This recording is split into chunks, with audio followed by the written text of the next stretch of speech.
বেশি বেশি মাছ মাংস খাওয়ার পরে কেন জানি আন্ডা খেতেও ইচ্ছা করে মাঝে মধ্যে। আসসালামু আলাইকুম, আমি শিউলি বলছি। চলে আসলাম নতুন আরেকটি ভিডিও নিয়ে। নতুন আলু কিন্তু সাধারণত সিদ্ধ করার পরে একটু পানি কেমন যেন আর গ্যাস গ্যাস করে, এই জন্য কিন্তু এই আলুটাকে একটুখানি তেলের উপরে ভেজে নিয়ে ভর্তা করলে কিন্তু দারুণ লাগে।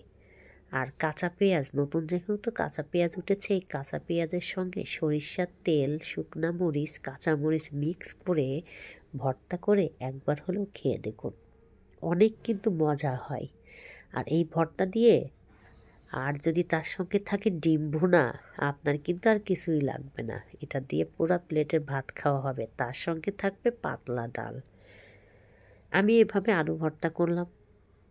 আলু ভর্তাটা খেয়ে আমার কাছে খুবই ভালো লাগছিল।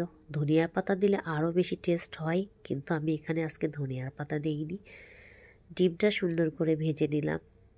ভেজে নেওয়ার পরে আমি কাঁচামরিচ, পেঁয়াজ দিব তেলের মধ্যে, দিয়ে এটাকে ভালোভাবে নাড়াচাড়া করে নেব। তারপর এর মধ্যে আমি দিয়ে দিব টমেটো। টমেটোটা এই কারণেই দেওয়া হচ্ছে, টমেটো যদি গলে যায় আগেই খুবই ভালো হয়।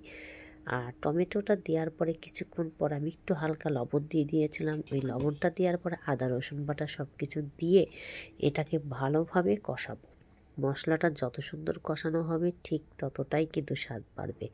তারপর এখানে ধনিয়া গুঁড়া, হলুদ গুঁড়া, জিরা গুঁড়া, শুকনা মরিচের গুঁড়া সব কিছু দিয়ে সামান্য একটু গরম পানি দিয়ে তেজপাতা, এলাচ আর দারচিনি আমি কিন্তু দিয়ে দিয়েছিলাম। দিয়ে এটাকে ভালোভাবে নাড়াচাড়া করে কষাবো মশলাটা যতক্ষণ না কষাবে ততক্ষণ আমি ডিমটা দিব না।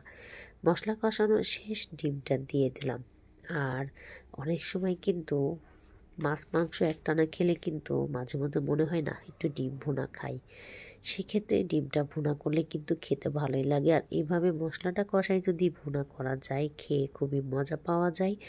আর এখানে আমি অনেক সুন্দর করে কষাতে কষাতে তারপরে কিন্তু পানি দিয়ে দিছিলাম লাস্টের দিকে। তারপরে এইদিকে এর কালারটা দেখে মনে হচ্ছে যে অনেকটা মজার হবে সত্যি। হ্যাঁ, এর মধ্যে একটু মাংসের যে মশলাটা এগুলো দিলে ডিম ভুনাটা খেতে খুবই ভালো লাগে। আর আলু ভর্তা থাকলে কিন্তু ডিম ভুনাটা থাকলে সবচেয়ে খাবার আরও বেশি জমে, আর এই খাবারের স্বাদটা আরও বেশি বেড়ে যায়। আমার ভিডিওগুলো যদি ভালো লাগে অবশ্যই লাইক, কমেন্ট, শেয়ার করে পাশে থাকবেন। আরও নতুন নতুন অনেক ভিডিও আপনাদের সামনে নিয়ে আসবো।